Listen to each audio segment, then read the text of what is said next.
Hello, this is Dr. Russ with a demonstration of the paired samples t-test solved in Excel. A researcher was interested in knowing whether students' stress levels during an online test would be different if a timer clock was showing on the screen or if no timer clock was showing on the screen. She measured stress levels of students during a series of tests. Half of the tests had a big timer showing on the screen, and half of the tests had no timer showing on the screen. Test the hypothesis that stress differed when this timer was showing using the 0.05 significance level. So you'll see that this is a repeated measures test, even though it's not using before and after data. And the reason is because we're having two data points for each student. We're having a data point related to the test condition with that big timer, and we're having another, there we go. So we're going to get a measure with each student with a big timer and then another measure of the ones with no timer. So it's repeated measures. We have two measures for each student. Let's parse the problem. Population 1 is students who have or don't have a timer during an online test.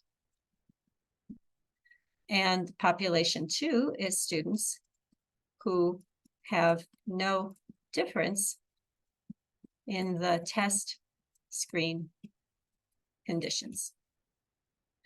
The dependent variable is stress levels. And we can see, because of the word different in the hypothesis we're testing, that this is a two-tailed statistical test. Our research hypothesis is that population 1 will have different stress levels than population 2.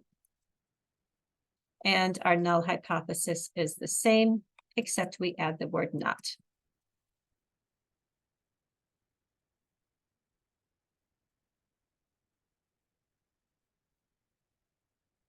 Next, we describe the comparison distribution, always the most time-consuming part of a statistical test.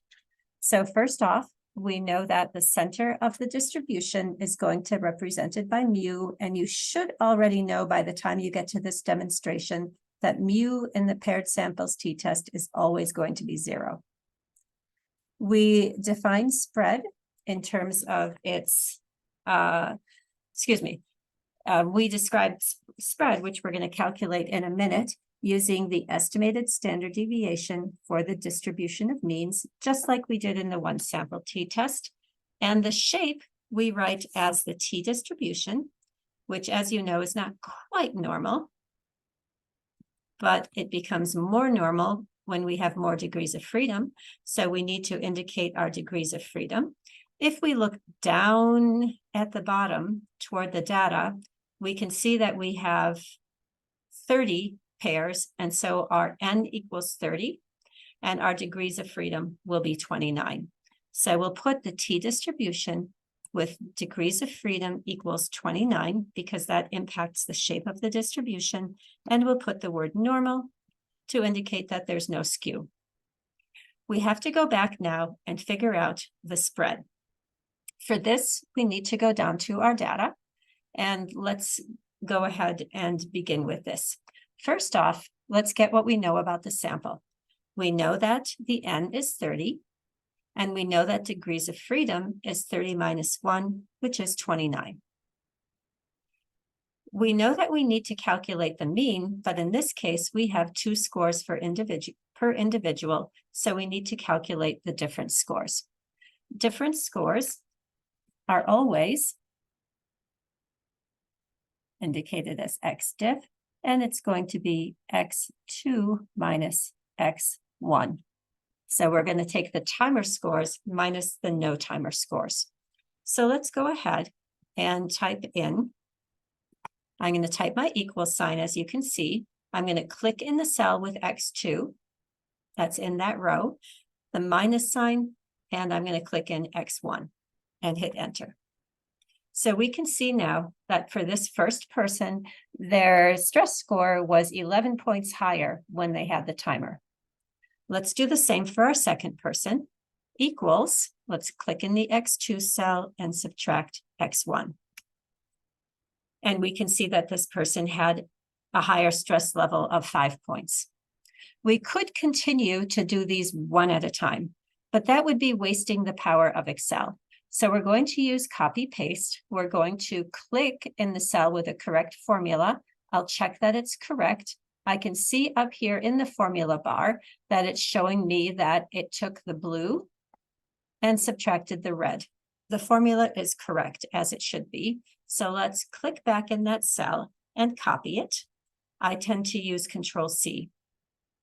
Then let's place the cursor, this white block, into the next cell down and just begin dragging to the bottom of these 30 pairs. If it gets away from you and goes way down to the end of your spreadsheet, just come back and do it again. Once those are selected, we hit Control-V, and we can see that it's calculated the different score for each individual. Let's click on one cell at random and see if it did it right. I've clicked on the cell. I'm going to place my cursor up in the formula bar, and I can see that it's correct. It took pair 13 and took X2 and subtracted X1. We can thus assume that all of these calculations are correct. And at this point, as you know, we cross off all of these data. We are not going to use them again. We're going to conduct the equivalent of a one sample t-test using this column as our scores. So when we calculate the mean, we're calculating the mean of the different scores. So go ahead to get the mean, and a way that I usually do it is I type equals and I write the word average and put an opening parenthesis. Now, to make this easier without the clicking and dragging that might end you up at the bottom of your spreadsheet, click in the top cell. When it's spinning like that, hold down the Control-Shift keys and press your down arrow.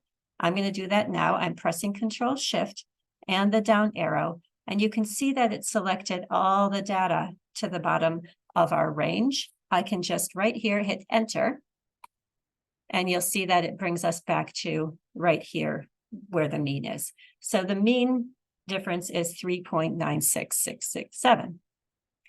Next, we go on just like we did in 7A and just like we did in Chapter 2, we calculate our deviation. It's simply X minus M, but we are just putting that little DIF next to it so we remember that we're working with different scores. And our deviation is just as it says up there. I don't even need to write it, X diff minus M diff. So we're going to type our equal sign and click in the cell for X diff. And we have to subtract M diff. So go ahead and click in that cell too. Right here, you can see that if you hit Enter, we'll have that deviation score. We could do this individually for each column, for each row of data. We could go ahead and click in the next person's score and subtract the mean. This would be tedious if we needed to do this for all 30 of these people. So we could use the copy paste function, but I'm going to show you an error that's going to happen if you just copy paste. I'm going to copy and paste it down a few rows and we'll look at what happens. Here, I'm going to click in the cell and copy it. I can tell it's copied because of that vibrating line. And now I'm going to just select a few cells and paste it. Let's look at what the formula did. So here, if we click in the cells, we'll see that it took this different score of 26 and subtracted this, where there's nothing even there yet. If we look at the next one, let's go 2 down, and we click in it, we can see that it took this 10 and it subtracted another blank cell. And what you may have observed is that we have a referential thing happening in that Excel changes its reference point when we copy and paste things, and that's how we can benefit from it using a simple formula. But when we're trying to subtract a score that's written in just one cell, we have to tell Excel, no, stay in this one cell. And so let's erase all of these that are in error. I've deleted them. Now I'm going to look at this formula. And what I can do to tell Excel, I want you to stay right here in cell J31, where the mean is I can just put a $sign in between the J and the 31 and hit enter. Let's now copy and paste it down a few cells and see what happens. And now I'm going to click in a cell down here. I'll click in this pair 6. And I want to place my cursor up into this formula bar. And I can see that it subtracted correctly. It took the X difference score. I can see that's the blue. And it subtracted the M difference. So it stayed in the same place. So that little $sign stabilized it. So let's go ahead and do that. Copy this formula and paste it down to the rest of the values. The only time that you need to use that $sign is when you want Excel to stabilize, to use a static cell or to stay calculating a formula through a lot of different rows, but having one of the values be in a single cell or be static. So you can use that only in your deviation column. You won't need it anywhere else. Next, we continue on. We square our deviation, and that brings us to, all we have to do is click in the cell we want to deviate and square it. And we have the square of that number. And we can copy this formula, and we can paste it all the way down to the last person in our data set. So now we have all the squared deviations, and we're ready to get the sum of squares. You'll recall that the formula for sum of squares is just the sum of all the squared deviations, like this. And I left a little space here. It is x minus m squared, but I want to remind myself that, oh yeah, I'm working with difference scores, just so we don't forget what we're doing. So we write this little diff down there. And so all we have to do, we already calculated this right here. This is corresponding with this between the parentheses, and this square is corresponding with this square right here. So all we have to do is sum up the square column, and we'll have our sum of squares. So we can do that by typing equals sum, and then we can place our cursor in that top cell, hold down Control-Shift while pressing the down arrow, and we hit enter. And here we have our sum of squares.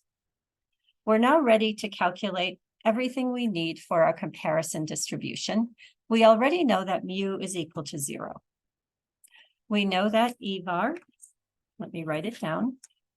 EVAR, our estimated variance, is sum of squares divided by degrees of freedom. We already know that the variance for the distribution of means is EVAR divided by n. It's the same EVAR.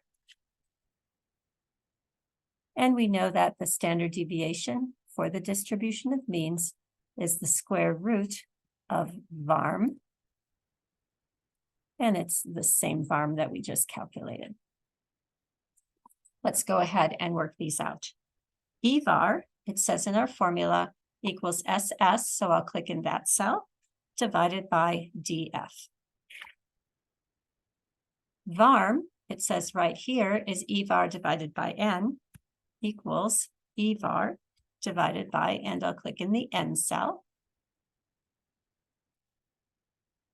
The standard deviation for the distribution of means, I'll type my equal sign. I'll type SQ for square and RT for root, put my opening parenthesis and click in the cell with the data for VARM and hit enter. Now we have our standard deviation for the distribution of means that is used in step 2. So the number was actually 1.80579. I'm going to keep all of those digits. Equals 1.80579. Use Excel for these calculations instead of a calculator. because it'll use all of the digits, whereas if you're typing it into a calculator and you round, your answer won't be quite precise. So now we continue on and we find and plot the cutoff point. To do that, we need to know what alpha is, and in the problem, it states that alpha is 0.05. It says the 0.05 significance level. So let's write the 0.05. We already know the degrees of freedom. And we know that we're doing a two-tailed test. And so we can go to our calculator. If you don't have that bookmarked, you should get it bookmarked. Otherwise, you can click on this link right here, but I don't always put it in there, so it's a better idea for you to have it. We can enter our key information into the calculator. We were using a 0.05 p-value. P-value is the same as alpha. And we had 29 degrees of freedom. Let's see if we can get rid of this add. And so we can hit calculate. And it says that our cutoff point in a two-tailed test is plus or minus 2.05. I'm going to copy this and see if it'll paste decently into Excel. If not, I will write that out. What I'm going to write then, whoops, this should not say Z because we're doing a t-test. T. And I'm going to write it as T alpha. And it means the t-score corresponding with alpha. So let me make this small. And that equals this plus or minus 2.05. When we mark it in our graph, like we're going to do in a minute, let me make that small too, we're just going to use TA. But what it refers to is the t-score corresponding with alpha. And it's marked at plus or minus 2.05. So we have a two-tailed test. And let's go ahead and get our colors here. So 2.05 is just beyond this 2. And so I'll write T, and I'll just put the little A for alpha equals 2.05. And on the low end, just below the -2, we have another cutoff point because it's a two-tailed test. It equals -2.05. We can go ahead and get our highlighter, and we always want to shade the regions to the extreme of the tail.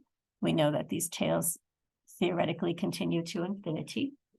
And we know then that the region in the center is our fail region. And that means that we failed to reject the null hypothesis. And it means the researcher is sad because it's not significant. We know that this is our reject region.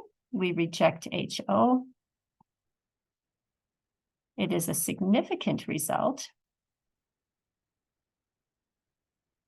And our researcher is happy. The same is true for any score that falls into the lower tail or in the shaded region. So the shaded regions equal significance. So now we're ready to calculate our sample t-score. So T is the same as it always has been. So I'm going to write t-score for the sample to clarify the t-score from related to alpha. And the formula is just M minus mu divided by SM. And you'll see here that I left space, and that's just to write that word different. It's just to remind us that we're looking at the mean difference score, not just the mean for a score. And so in this case, we can do it in Excel. It'll be nice and easy. We can type in our equal sign and put an opening parenthesis, just like in the formula. And we can click on MDiff. We can subtract mu, which as you see is 0. So we really could skip that stage because it's always going to be 0. And we can divide by the standard deviation for the distribution of means. This is what the formula should look like. Let's hit enter. And we can see we have a t-score for our sample of 2.1966361, which we can round up in this case to 2.20.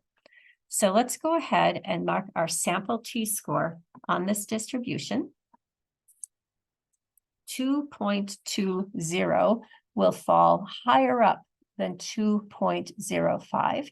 I'll place it right about here. This is the t-score for our sample. I don't have to write sample or even S, because whenever there's a t without anything after it, it means sample. 2.20. We can see that the t-score for our sample falls into the shaded region of the tail. So we'll write here t, and I'm going to write this word sample again, even though it's not necessary, equals 2.20. Let me get this little word sample as subtext. And we could also equally say just t equals 2.20, which is how we're going to state it in our conclusion.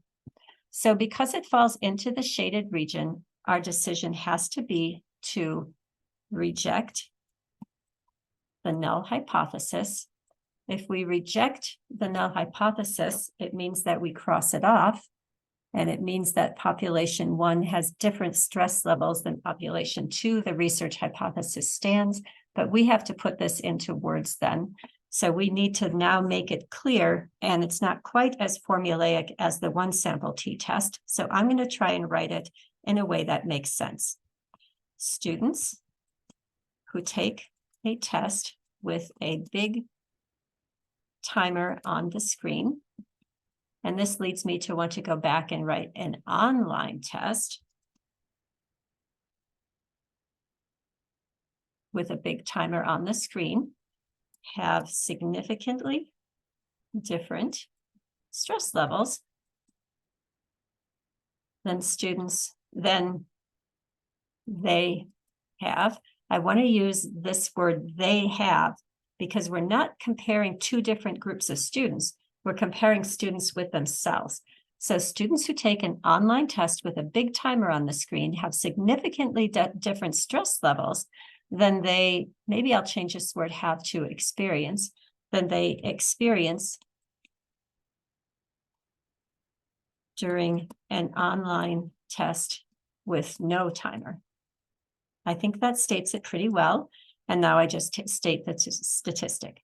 So I first start by saying what test we use, which is a t-test. Then in subtext beneath it, or in parentheses, if it's difficult to do subtext, we put degrees of freedom, not number. Then we put the t-score, which in this case is 2.20. Don't mistakenly put the t-score for alpha. We want the sample t-score. The t-score for alpha, anyone can figure out. But someone who's reading this wants to know what our sample produced. Because it's significant, we have to tell the significance level. So we'll put P, meaning the probability of getting a t-score of 2.20 just by comparing students' test scores on two different occasions, is less than 5%, 0.05. And that is the end of this Excel version of the problem. I hope you found the many different things I showed you to be helpful. Thanks for your time in paying attention to it and giving it your best shot.